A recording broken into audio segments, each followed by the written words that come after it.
National citizen party এএনসিপি হঠাৎ করে একটা অঘটন ঘটিয়ে দিয়েছে। এই অঘটনটা আমি জামাত ইসলামীর সাথে তুলনা করে আলোচনা করব। দর্শক, সত্যি ইমপ্রেসিভ। আমরা সত্যকে সত্য বলি, ভুলকে ভুল বলি, কালোকে কালো বলি, সাদাকে সাদা বলি। দর্শক, আপনি অবাক হবেন, ১.৫ বছর বয়সী একটা বাচ্চা দল, তাদের পারফরমেন্স এত সুন্দর হতে পারে, এবং ৮৫ বছর বয়স্ক জামাত ইসলামীর মতো একটা বৃদ্ধ দলের চাইতে কতটা স্মার্ট হতে পারে তার প্রমাণ। জামাতের ভাইরা, আপনারা অসন্তুষ্ট হবেন না, এটা আপনাদের ভালোর জন্য এই কম্পারেটিভ আলোচনা করছি। আমাদের সমস্যাটা হচ্ছে যে আমাদের দেশে যোগ্য লোকজন সৎ নয়, আর সৎ লোকজন যোগ্য নয়। ভালো লোকজনের যোগ্যতার ঘাটতি। এই ঘাটতি পূরণের উদ্দেশ্যে আমাদের আলোচনা। Don't misunderstand me. এখন এনসিপির ছেলেরা, তারা বাস্তবিক পক্ষে রাজনীতিতে ভালো ফিগার, এটা আমরা বলবো না। এরা সুযোগ পেলেই বা যতটুকু পেয়েছে তাতে অনেকে দুর্নীতিতে জড়িয়েছে, নানান অনিয়মে জড়িয়েছে, রাজনৈতিক দুর্বৃত্তায়নে জড়িয়েছে, নানান অপরাধে জড়িয়েছে, ক্ষমতা ব্যবহার করে অনেকে নারীবাজিতেও জড়িয়েছে। কিন্তু এই ছেলেগুলোর যে যোগ্যতা, যে কোয়ালিটি, জামাতের মতো একটা সৎ মানুষের দল, আর জামাত বাদে অন্য হুজুরদের কথা, অন্য ইসলামপন্থী দলের কথা বাদই দিলাম, তারা এনসিপির চাইতে অনেক পিছিয়ে আছে।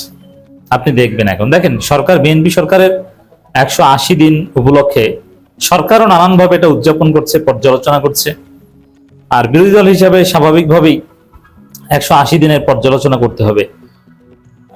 বিশেষ করে ব্যর্থতাগুলো জনগণের সামনে তুলে ধরতে হবে এবং সরকারের চোখে আঙুল দিয়ে দেখাতে হবে। বিশেষ করে বিরোধী দলকে বলা হয় সরকারি দলের আয়না, দর্পণ। বিরোধী দলের সমালোচনার মধ্যে তারা নিজেদেরকে দেখতে পাবে। সে অর্থে এনসিপির আগে জামাত ইসলামী ১৮০ দিনের উপর সংবাদ সম্মেলন করেছে। সেই সংবাদ সম্মেলনে আমি বক্তব্য দিয়েছি।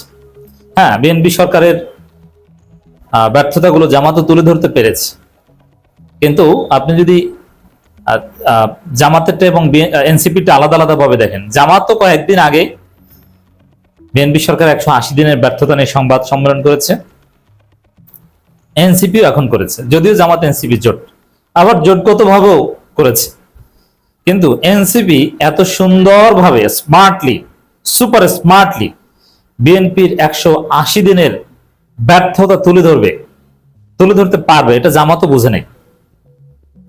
জামাতও ইমপ্রেস যে কাজটা করলো, কি অসাধারণ কাজ, এবং চারদিকে এই কাজটা নিয়ে তোলপাড়, সবাই প্রশংসা করছে। সিভিল সোসাইটির লোকজন সবাই দেখছে, বলছে যে অসাধারণ কাজ করেছে তারা। দেখেন, জামাত সংবাদ সম্মেলন করে লিখিত যে বক্তব্য গোলাম পরোয়ার পাঠ করেছিলেন, এবং সেই লিখিত বক্তব্যের পিডিএফ সাংবাদিকদের কাছে দিয়েছেন এবং তাদের ফেসবুক পেজে বা তাদের মিডিয়াগুলোতে আপলোড করেছেন। যা সোজা সাপটা ডেসক্রিপটিভ একটা লেখা, বর্ণনা। মানে আমি যদি তুলনা করি, আর এনসিপিটা যদি একটু দেখেন, এই দুই দলের পেজে যে দেখবেন, এনসিপি ছোট ছোট স্লাইড তৈরি করেছে, কালারফুল স্লাইড, এমন ভাবে কালার করেছে, এমন ফন্টে লিখেছে, একজন সাধারণ রিক্সা চালক, ভ্যান চালক যে বাংলা পড়তে পারে, সেও খুব সহজে কোনো কষ্ট করা ছাড়া, জুম করা ছাড়া ১৮০ দিনে বিএনপি সরকারের ব্যর্থতাগুলো এনসিপির এই ফটোকার্ড দেখে পড়তে পারবে এবং ক্লিয়ার একটা ধারণা পাবে, এমনকি তথ্য উপাত্ত ভিত্তিক। আর জামাতেরটা যদি আপনি পড়েন, আপনাকে জুম করেও আপনি ঠিকভাবে পড়তে পারবেন না, আর অত পড়ার ধৈর্য কারণে। ফটোকার্ডে কিছু সুন্দর সুন্দর পয়েন্ট, এটা মানুষ পড়তে পারে, সামনে পড়লে দেখে পড়ে, কিন্তু জামাতের যে বিশাল রচনা, ভালো কথা লিখেছে, 8টা পয়েন্ট, বাট ওগুলো পড়ার ধৈর্য মানুষের নাই। তো এই বিষয়টা হচ্ছে এরকম, পরীক্ষার খাতায়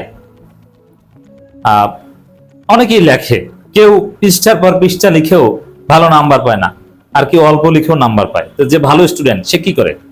সে চমৎকার ভাবে লেখে, মূল পয়েন্টগুলো একটু হিন্ট সহ লিখে, একটু কালার করে, আবার গ্রাফিক্যাল প্রেজেন্টেশন থাকে, গ্রাফ চার্ট দিয়ে তার উত্তরপত্র আরো বেশি সমৃদ্ধ করে। এগুলো দেখে পরীক্ষক ইমপ্রেসড হন এবং তাকে একদম ফুল মার্কস দেন। তো এনসিপি, আমি যদি জামাতেরটা একটা স্ক্রিপ্ট হিসেবে ধরি, পরীক্ষা ১০০ মার্ক, সরকার ১৮০ দিনের পর্যালোচনা, আর এনসিপিটা যদি ধরি, এনসিপিকে এখানে ১০০তে ১০০ দেব। আর জামাত 170 পেয়েছে। এখন এনসিপির মতো একটা 1.5 বছর বয়সী বাচ্চা দল জামাতের চাইতে এত এত উপরে উঠে যাবে, জামাত কেন এনসিপির মতো এরকম সুন্দরভাবে করতে পারলো না? এনসিপি কত সুন্দর করেছে দেখেন, এনসিপির পর্যালোচনা বিএনপি সরকারের 180 দিনের যত ব্যর্থতা, তারা এখানে মোট 10টা পয়েন্ট দিয়েছে, আর জামাত 8টা পয়েন্ট দিয়েছিল। অর্থনৈতিক অব্যবস্থাপনা ও জ্বালানি সংকট, বিদ্যুৎ সংকট ও রেকর্ড লোডশেডিং, অত্যাবশ্যকীয় ঔষধের মূল্য নির্ধারণ নীতি বাতিল ও হাম ব্যবস্থাপনার ব্যর্থতা, ব্যাংক দখল ও বাজার সিন্ডিকেট, বিরোধী দলের উপর দমন পীড়ন ও মত প্রকাশের স্বাধীনতায় হস্তক্ষেপ, গণভোটের গণনায় উপেক্ষা করে সংবিধান সংস্কার পরিষদের শপথ গ্রহণ না করা, প্রাতিষ্ঠানিক দলীয়করণ ও নিয়োগ বাণিজ্য, গুম প্রতিরোধ অধ্যাদেশ বাতিল করে দুর্বল আইন প্রণয়ন, সুপ্রিম কোর্ট সচিবালয় বিলুপ্তি, আইন শৃঙ্খলা পরিস্থিতির অবনতি, দখল ও চাঁদাবাজি, শিক্ষাঙ্গনে সরকার দলীয় ছাত্র সংগঠনের সন্ত্রাস, জুলাই আহতদের চিকিৎসা ও পুনর্বাসনে গাফিলতি, দ্বিধান্বিত পররাষ্ট্রনীতি। তো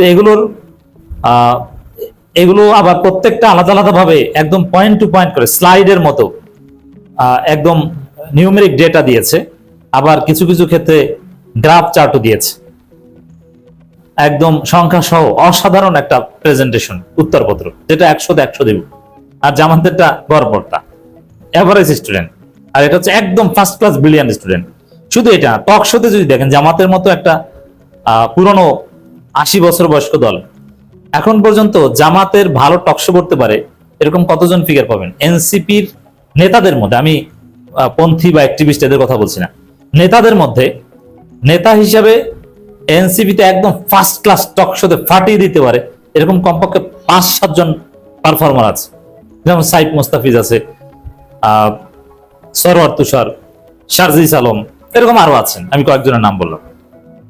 আর এর তুলনায় জামাতে দেখেন, জামাত নেতাদের মধ্যে খুব ভালো টকশো করতে পারেন শুধু শিশির মনির, আরো অনেকে আছে ভালো পারফর্ম করেন, শারিয়ার কবির, অ্যাডভোকেট আল মামুন আছে, তারা দেখো জামাত নেতা না, তারা জামাত পন্থী। তা সরাসরি নেতাদের টকশোর যোগ্যতা, কথা বলার যোগ্যতা, বক্তব্য দেওয়ার যোগ্যতা, বক্তা 80 বছর বয়স্ক জামাতের মতো একটা দলের চাইতে এনসিপির নেতাদের বক্তব্য দেওয়ার স্টাইল এবং টকশোতে পারফরমেন্স অনেক অনেক গুড ভালো। এখন এটা কেন জামাত পিছিয়ে? এছাড়া জামাত এই এনসিপির যে 180 দিনের পর্যালোচনা, এটার একটা রিসার্চ পেপার, একটা থিসিস পেপারের মতো তারা পাবলিশ করেছে। আর জামাতেরটা একটা গড়পড়তা একটা লেখা। বিএনপি সরকার 180 দিন, পরিবর্তনের প্রতিশ্রুতি থেকে পুরনো রাজনীতিতে প্রত্যাবর্তন, অব্যবস্থাপনা, অদক্ষতা, পরিকল্পনা নেতা, একদম শিরোনাম থেকে শুরু করে কোনটা বড় দিতে হবে, কোনটা ছোট করে দিতে হবে, সবকিছু এক কথায় অসাধারণ। পলিসি ও রিসার্চ বিষয়ক উপকমিটি এনসিপি, তো জামাতের এরকম কোন উপকমিটি নাই। এবং সে এখানে সার সংক্ষেপ, মানে আমরা যেরকম থিসিসে অ্যাবস্ট্রাক্ট লিখি, তারপরে কনক্লুশন, এবং এর মধ্যে গ্রাফ চার্ট থেকে শুরু করে নিউমেরিক্যাল ডেটা সব আছে, একদম কমপ্লিট একটা থিসিস, একটা রিসার্চ পেপার। একটা রাজনৈতিক দলের এটা সত্যি অসাধারণ একটা কর্ম। তো দর্শক, জামাতের তুলনায় যেটা অনেক অনেক গুণ ভালো। এখন জামাত কেন এনসিপির মতো এত ভালো পারে না? জামাতে কি যোগ্য লোক নাই? জামাতে এনসিপির চেয়ে 1000 গুণ যোগ্য লোক আছে। শিবিরের ছেলেরা এনসিপির এই পলিসি ও রিসার্চ টিমের যারা আছে তাদেরকে সকাল সন্ধ্যা পড়াতে পারে। জামাতপন্থী পৃথিবীর প্রথম সারি বিশ্ববিদ্যালয়, অক্সফোর্ড থেকে শুরু করে পৃথিবীর সব বিশ্ববিদ্যালয়ে জামাতপন্থী টিচার আছে।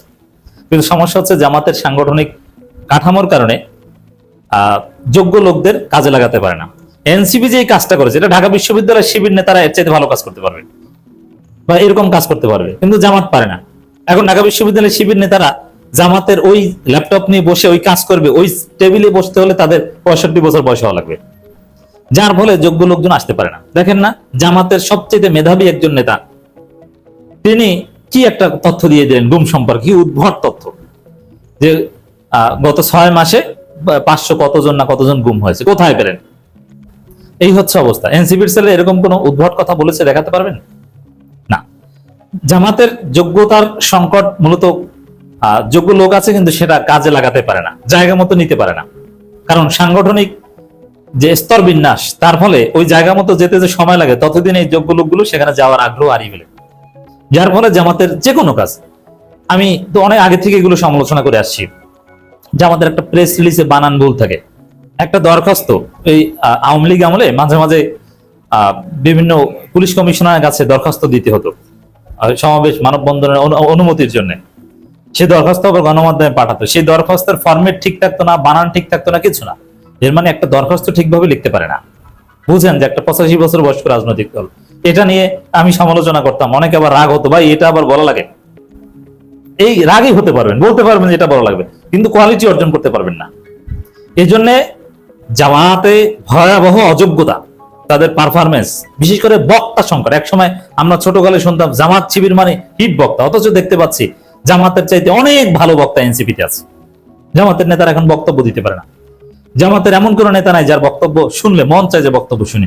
একমাত্র শিশির মনিরের আইনি আলোচনা, এটা শুনলে মন চায় যে শুনি শুনি, আর কারো বক্তব্য শুনতে আমার ভালো লাগে না। আলেমদের মধ্যে এখন এসেছে আলী হাসান ওসামা, যার বক্তব্য শুনলে মন চায় যে শুনি। তো জামাতকে ঘাটতি পূরণ করতে হবে, এনসিপি কে দেখে শিক্ষা নিতে হবে যে আপনি যোগ্য লোককে 65 বছর ঘুরিয়ে তারপরে চেয়ারে বসতে দিবেন, এর মধ্যে তো কেল্লাফতে, এর মধ্যে তো আপনাকে সারপাস করে এনসিপি ক্ষমতায় চলে আসবে, এর মধ্যে তো বিশ্ব বাস্তবতা উল্টে যাবে, আপনার ক্ষমতা আসার মেয়াদ শেষ হয়ে যাবে।